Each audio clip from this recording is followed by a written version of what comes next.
یہ fiscal reforms کی باتیں آئی تھنک کوئی پچھلے 20 بھی نہیں 30-40 سالوں سے ہو رہی ہیں، جس میں ہم یہ بات کرتے ہیں کہ نہیں سیلری کلاس سے برڈن کم کریں گے، لوگوں کو ٹیکس نیٹ میں لے کے آئیں گے، جس طرح آپ نے اصلاحات کی بھی بات کی کہ میں نے یہ ریفارمز میں لے کے آیا، پر سر یہ کبھی بھی کمپلیشن تک نہیں پہنچتی، کبھی بھی ایسے نہیں ہوتا کہ ہاں ہمیں نظر آئے کہ سیلری کلاس پہ برڈن کم ہو گیا۔ دین آپ نے ایک بات کی کہ پروونشل ٹیکسز الگ ہیں اور FBR کی ٹیکسیشن کلیکشن الگ ہے، تو ایک ریفارم آ ہی نہیں سکتا جو سب کو کانسٹیٹیوشنلی کور کر لے، کیونکہ سب کے رولز آف بزنس اور پالیسیز الگ ہیں، ٹھیک ہے۔ اس کے علاوہ سسٹم میں ایسی کیا وجوہات ہیں جس کی وجہ سے یہ چینج نہیں آتا اور کمپلیشن تک نہیں پہنچتا؟ دیکھیں میں نے جو آپ کو پہلی بات بتائی، the thing that I'm most proud of کہ ہم نے ٹیکس ریٹس کم کیے تھے نوکری پیشہ لوگوں پہ، انڈیویجول سے 15% پہ لے آئے، تو یہ ہو سکتا ہے۔ جو اس وقت ضرورت ہے نا، وہ ہم یہاں تک ٹیکس ریٹس لے کے آ گئے کہ اب جو ہے اس میں مزید ٹیکس ریٹ بڑھانے سے ٹیکس ریونیو نہیں بڑھ رہا ہے، ٹھیک ہے۔ وہ انلاسٹیسٹی ہے یا کوئی کہتے ہیں کہ لیفر کرو کا ایشو ہے، جو بھی ہے، جو کرنے کی ضرورت ہے وہ اخراجات کم کرنے کی ضرورت ہے۔ لیکن اگر آپ ٹیکس بریکس دے دیتے ہیں لوگوں کو، جو کہ اچھی بات ہے، جس سے معیشت چل جائے گی، اور اپنے اخراجات کم نہیں کرتے، اس کا مطلب ہے کہ حکومت کا خسارہ اور بڑھ جائے گا، اور ڈیفیسٹ بڑھ جائے گا۔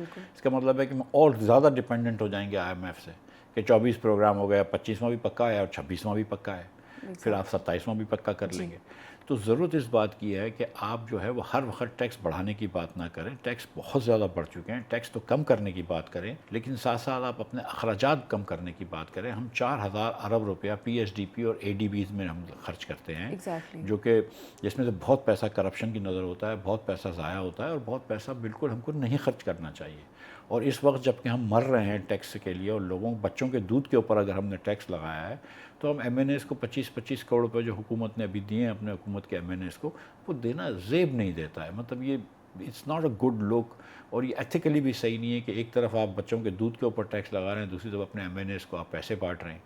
سو میں سمجھتا ہوں کہ اس وقت جو ضرورت ہے، کیونکہ یہ چیزیں چینج ہوتی رہتی ہیں وقت کے ساتھ ساتھ، اس وقت جو پاکستان کو اٹل ضرورت ہے وہ اخراجات کم کرنے کی اور اس کے ساتھ ٹیکس کم کرنے کی ہے۔ اس وقت مزید ٹیکس ریونیو بڑھانے کی کوشش نہیں کرنی چاہیے۔ بالکل۔